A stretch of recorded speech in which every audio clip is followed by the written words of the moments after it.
हाय, good morning, सत श्री अकाल, आदाब, नमस्कार, वणक्कम, जय हिंद। कैसे दोस्तों, मैं हूं आपका अपना डॉक्टर नवनीत कालरा। और वीडियो शुरू करने से पहले आपसे रिक्वेस्ट करूंगा कि इसको लाइक करें, शेयर करें, सब्सक्राइब करें, ताकि कुछ लोगों का भला हो, मेरा भी भला हो जाए। क्योंकि 1 मिलियन तक पहुंचने में सिर्फ कुछ चंद सफ़र बाकी है और आपकी बिना मदद के मैं वहाँ पहुंच नहीं सकता हूँ। लेकिन फ़र्क कोई पड़ता नहीं है, 1 मिलियन हो या 1.5 मिलियन हो, क्योंकि इन सब चीज़ों से कोई बहुत ज़्यादा फर्क नहीं पड़ता है, सिवाय इसके कि आपका मनोबल हाई हो जाता है। लेकिन आज का टॉपिक क्या है? टॉपिक ये है, ये जो नया वायरस है HMPV, जो चाइना से आया है, जिसके बारे में लोग डरे हुए हैं, कोविड की याद दिला रहा है। आज आपको बताने जा रहा हूं कि इसके फैलने के पीछे ही कोविड का भी हाथ है। जी हाँ, कोविड का भी हाथ है। बताऊंगा कैसे। आज आपको एक एग्जांपल देता हूं। आप यहाँ रहते हैं, इंडिया में रहते हैं, आपकी चाची, ताई, मामा, मामी, कुछ रिश्तेदार इंडिया से बाहर रहते हैं, यूएस रहते हैं, कनाडा रहते हैं। जब वो आपसे मिलने के लिए आते हैं तो अक्सर उनके बच्चे का, उनका, किसी का भी रिश्तेदार का बहुत जल्दी पेट खराब हो जाता है, लूज मोशन लग जाता है, वॉमिटिंग हो जाती है, या कोई और इन्फेक्शन उनको लग जाता है। रीजन? क्योंकि उनकी इम्यूनिटी अलग हो चुकी है। हमारे भारतीयों की इम्यूनिटी अलग है। हम जिस माहौल में पढ़े लिखे हैं, यहाँ इन्फेक्शन, छोटे मोटे इन्फेक्शन है ना, गली किनारे कचौड़ी खा लेना, भटूरे खा लेना, रेडी पे खा लेना, तो हम लोगों की इम्यूनिटी बदल चुकी है। हम लोग ना वो सब चीजें सहन करने की ताकत आ चुकी है, क्योंकि एक सेल्फ इम्यूनिटी बनती है जब आप एक्सपोज होते हैं, है ना। इन्फ्लुएंजा हुआ, उसके प्रति आप एक्सपोज हुए, वहां इम्यूनिटी बन गई। पेट की बीमारियों के लिए थोड़ा बहुत इम्यूनिटी बन गई। लेकिन वो जहां रहते हैं वहां इतनी सफाई है, सब कुछ इतने कायदे से है कि उनको ये इन्फेक्शन होते ही नहीं है।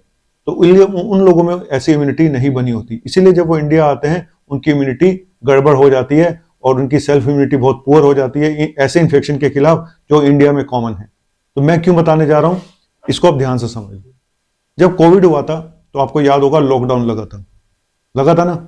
उस लॉकडाउन में हम अंदर ही रह गए, कैद हो गए 2 साल के लिए, बिल्कुल कैद। और उस कैद की वजह से ना घर से लोग बाहर निकले, ना लोगों ने ज्यादा खाया पिया, और लोगों की इम्यूनिटी चेंज हो गई।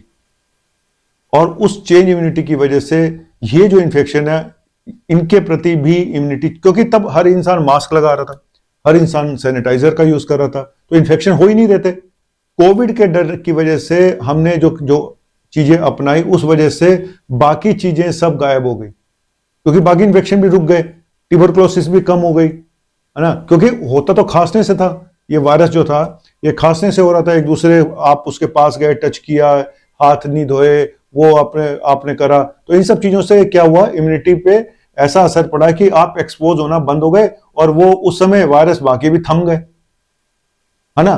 तो कोविड की वजह से हमारी इम्यूनिटी चेंज हो गई, क्योंकि हमने इतने प्रिकॉशन लिए कि बाकी वायरस के प्रति भी हमारी इम्यूनिटी बिल्कुल वैसी हो गई जैसे आपके चाचा, ताता, ताया, मामा जी की इम्यूनिटी कनाडा और अमेरिका में बैठ के हो गई है।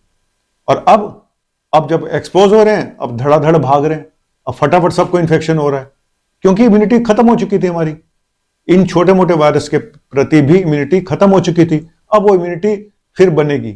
अभी जो हो रहा है ना, जैसे शेयर मार्केट गिरती है, क्रैश होती है, फिर ऊपर खड़ी हो जाती है, तो ये भी इम्यूनिटी भी ऐसी है। जब तक हम एक्सपोज नहीं होंगे तब तक इम्यूनिटी बनेगी नहीं। लेकिन उस एक्सपोजर में कुछ लोगों के लिए भारी पड़ जाती है।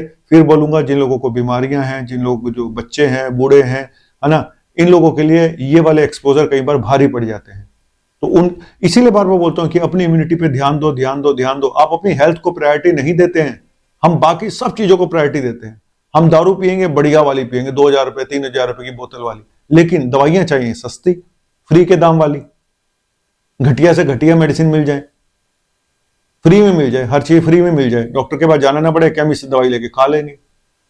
तो हमारी मेंटल जो वो है ना, एक लेवल, वो सबका अलग हो चुका है। जो गरीब आदमी है उसके लिए ठीक है कि वो डॉक्टर अफोर्ड नहीं कर सकता, वो सरकारी हॉस्पिटल में चला जाता है। लेकिन मैंने ऐसे लोग भी देखे जो अफोर्ड कर सकते हैं, फिर भी वो अपनी इम्यूनिटी पे ध्यान नहीं देते। वो खाने पीने में पूरी अच्छी चीजें खाएंगे, मतलब कि अच्छी का मतलब हर बाहर के होटल में खाएंगे, सब जगह खाएंगे, लेकिन जब बीमार होंगे तो उस पर ध्यान नहीं देंगे। और बीमारी भी इसलिए होती है कि आपने अपनी इम्यूनिटी पे ध्यान नहीं दिया, आप तो खाने पीने मस्ती में लगे रह गए, दारू में लगे रह गए, रोज ऐश करने में रह गए। तो इसीलिए बोल रहा हूं, इम्यूनिटी बहुत बड़ा सब्जेक्ट है, इम्यूनिटी पे ध्यान देना चाहिए। और ये एक दिन का काम नहीं है, पूरी जिंदगी का काम है, ये एक तपस्या है। और आपने अपने शरीर पे 1 घंटा रोज आपको देना पड़ेगा अपनी इम्यूनिटी को बढ़ाने के लिए। आपको डाइट, एक्सरसाइज, सब कुछ चीजें समझनी पड़ेंगी, क्योंकि इम्यूनिटी कोई इतना सिंपल सब्जेक्ट नहीं है। ठीक है। तो मैं तो ये भी बोलता हूँ कि अब जेनेटिक डिजीज, लोग कहते हैं ना कि जेनेटिक डिजीज को अब जो है वो तो आनी ही आनी है, जिसको हार्ट प्रॉब्लम है तो खानदान में तो आना ही आना है। मैं बोलता हूँ कि हो सकता है कि आपके खानदान वालों ने कोई अच्छे काम ना किए हो, खाते पीते रहे हो तो हार्ट अटैक हो गया हो। आप अपनी मेहनत करो, हो सकता है आप बच जाओ। तो आप अपनी इम्यूनिटी को बदलोगे तो कई जेनेटिक बीमारियां भी हो सकता है आपको जल्दी ना हो शायद ना भी हो। मैं सच बता रहा हूं। हम ही जो बोलते हैं ना जेनेटिक में खानदान में चला आ रहा है हार्ट अटैक हार्ट अटैक, पहले वालों ने हो सकता है पहले वाले लोगों को पता ही नहीं था इम्यूनिटी क्या होती है और हमें क्या खाना चाहिए क्या नहीं खाना चाहिए। अब आप समझदार हो इंसान हो और इतना सोशल मीडिया है, सब कुछ लिखा हुआ है कि क्या खाना है क्या नहीं खाना है, आप पढ़ लो। तो चलिए, थैंक यू वेरी मच। भाषण लंबा हो गया है तो मैं चलता हूं। क्या चलते चलते मेरे ये गीत याद रखना, कभी अलविदा, एक में स्टाइल मालूम, कभी अलविदा ना कहना, कभी अलविदा ना कहना। चलो अलविदा तो मैं कभी नहीं बोलूंगा, लेकिन हालात जिंदगी के कब क्या हो जाए पता नहीं है, इसीलिए बोलता हूं हेल्थ के ऊपर ध्यान दो। हेल्थ है तो सब कुछ है। थैंक यू वेरी मच, शुक्रिया, बाय बाय।